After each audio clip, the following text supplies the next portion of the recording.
Hello guys, Coach Baz here, and today we're going to take a look at what I think, in my opinion, is the most important thing for a boxer to get right. And it's not the punch, it's the boxing stance.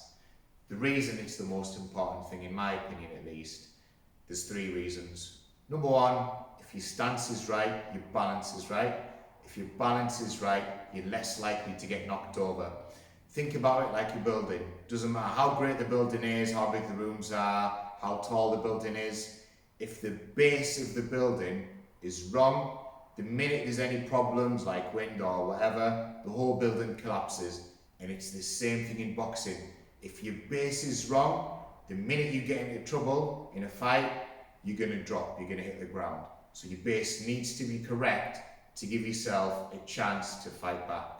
And that brings us on to my second point, fighting back. To be able to throw a punch correctly, you need to have the correct boxing stance. For example, we're going to look into more details in future videos, but just as a quick example, power comes from the ground. If you have the correct stance, you'll be able to push off the ground correctly, it generates power. And the third reason is moving off.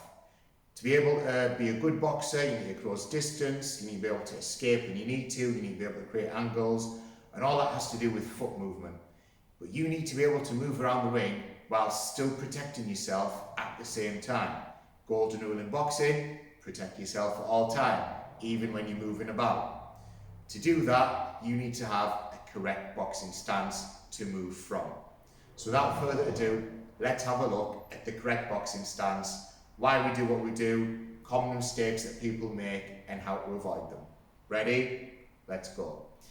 First off, you'll see that using some skipping ropes, I've made like a cross on the floor. Some gyms, they'll have tapes on the floor. Other gyms, they might have like marks. If it's like a basketball court or something that's used as a boxing gym, sometimes you'll see markings on the floor. I'm just using some skipping ropes. I've got a pink skipping rope that goes in between my legs, and I have a blue skipping rope that is going sideways behind me. To start off with, I'm going to stand with both of my feet in the squares at the front. So if you imagine that there's two squares that these skipping ropes are making, two at the front, in front of the blue line, two behind the blue line, split down the middle by this pink skipping rope. I'm going to start off with both feet, shoulder width apart, pointing forwards with the skipping rope going in between my feet. Next step, if like me, you are right-handed, you are going to bring your right foot back into the square behind the blue skipping rope.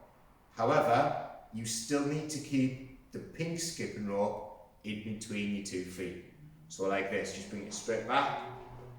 And as you can see, my front foot is still in the front square, my back foot is in the back square. I have the pink line going in between both feet down the middle, and I have the blue line going in between both feet across the sides.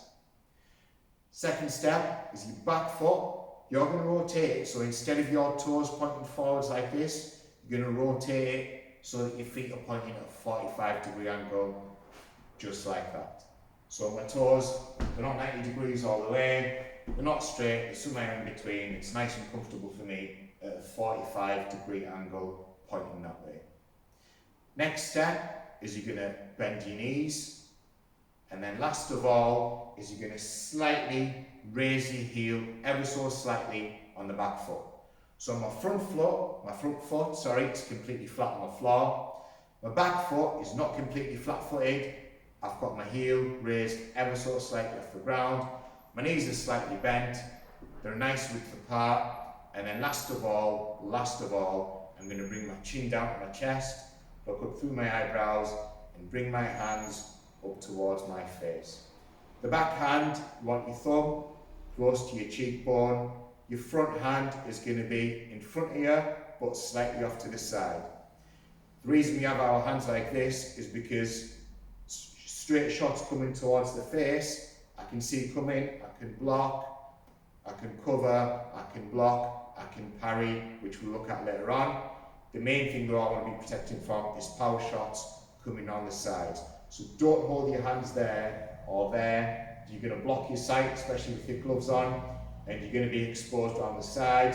You're going to have this hand just near that cheekbone, this hand just in front of your face, so you can see over the top of your fingers, but slightly off to the side, so that your sight is clear down the middle. Chin down and your shoulder close towards your chin, knees bent, and that is your correct stance there. Right, we're going to go through it one more time, but this time we'll do a side profile so you can see what it looks like from the side. Right, so to start off with, I have both my feet facing forwards, shoulder width apart. I'm right-footed, I'm right-handed, so I'm going to bring my right foot back into the back grid.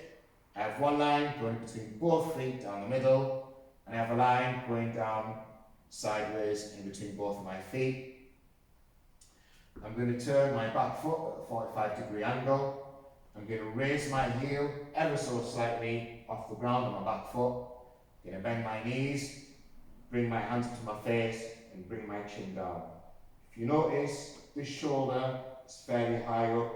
My head is covered, mainly from the sides, and I can see clearly out of the front as well.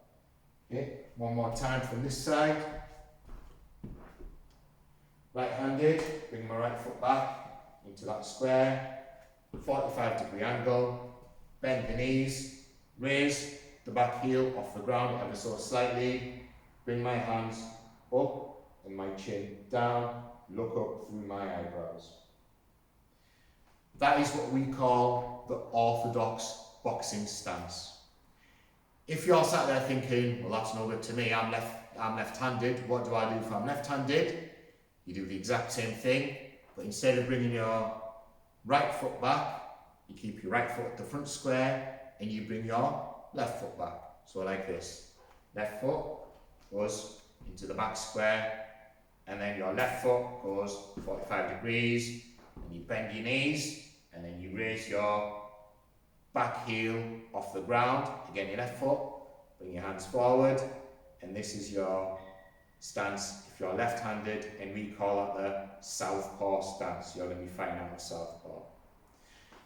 That is the correct stance in boxing. I hope you found that video helpful. Later on, we'll do videos on how to move off, just the very basics, boxing techniques, punching, tactics, the whole lot. If you enjoyed the video, please give us a like, it does help us out. Share it if you think you've got friends that might be interested. And don't forget to subscribe or follow our pages so that you don't miss out on any new content. In the meantime, give that a practice, drop a comment, and good luck with your boxing. Take care, guys.